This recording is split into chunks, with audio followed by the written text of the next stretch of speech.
Hello friends, कैसे हैं आप लोग। अब तक तो आप सबको पता चल ही चुका होगा कि अरब सागर में उठा हुआ है बिपरजॉय नामक चक्रवाती तूफान कितना भयंकर हो सकता है। जैसा कि वीडियो आपके सामने फ्लैश हो रहा है, इसमें सैटेलाइट तस्वीरें भी दिख रही है जिसमें काफ़ी खतरनाक दिखाई दे रहा है ये तूफ़ान। चलिए अब बात करते हैं इस शक्तिशाली चक्रवात के बारे में। तो अरब सागर में उठा यह शक्तिशाली चक्रवात, जिसका नाम बिपरजॉय है, भारत की तरफ लगातार बढ़ रहा है। पिछले 24 घंटे में इसने और विकराल रूप धारण कर लिया है। 14 और 15 जून तक ये गुजरात के तट से टकरा सकता है।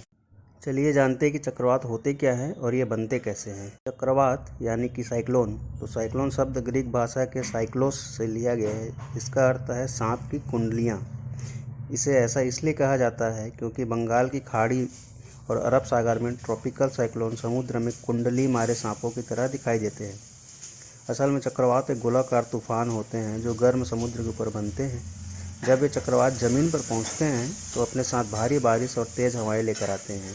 ये हवाएं उनके रास्ते में आने वाले पेड़ों, गाड़ियों और कई बार तो घरों को भी तबाह कर सकती है। चलिए जानते हैं कि साइक्लोन बनते कैसे हैं। तो होता यह है कि चक्रवात समुद्र के गर्म पानी के ऊपर बनते हैं। समुद्र का तापमान बढ़ने पर उसके ऊपर मौजूद हवा गर्म और नम होने की वजह से ऊपर उठती है। इससे उस हवा का एरिया खाली हो जाता है और नीचे की तरफ हवा का प्रेशर यानी वायु दाब कम हो जाता है। इस खाली जगह को भरने के लिए ही आसपास की ठंडी हवा वहाँ पहुँचती है। इसके बाद ये नई हवा भी गर्म और नम होकर ऊपर उठती है। इसका एक साइकिल शुरू हो जाता है जिससे बादल बनने लगते हैं। पानी के भाप में बदलने से और भी बादल बनने लगते हैं। इससे एक स्टॉर्म साइकिल या तूफान चक्र बन जाता है जो धरती के घूमने के साथ ही घूमते रहते हैं। चलिए जानते हैं कि इस चक्रवात के रास्ते में पड़ने वाले इलाकों में यह कितनी तबाही मचा सकती है। तो जब 14-15 जून को कच्छ, देवभूमि द्वारका, पोरबंदर, जामनगर, मोरबी, जूनागढ़ और राजकोट समेत गुजरात के कई जिले चक्रवात की चपेट में आएंगे। यहाँ 14 और 15 जून को हैवी रेनफॉल हो सकता है।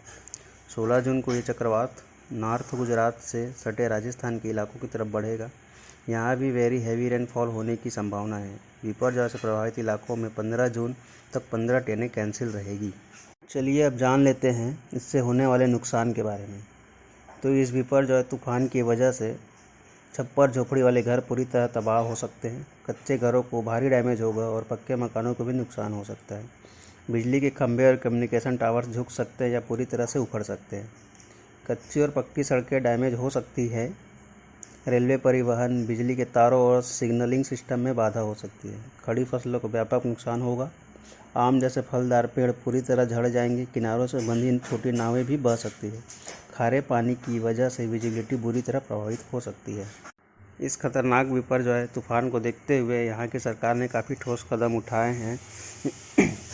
कंडला नामक एक गांव को खाली करा दिया गया है। वहाँ एनडीआरएफ की टीम तैनात कर दी गई है जो मुस्तैदी के साथ अपना कर्तव्य निर्वहन कर रही है।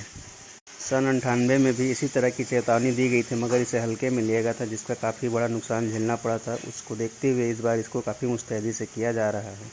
तो यदि आप गुजरात में रहते हैं और तटीय इलाकों में रहते हैं तो कृपया सावधानीपूर्वक रहें, अपने और अपने परिवार की सुरक्षा करें। धन्यवाद।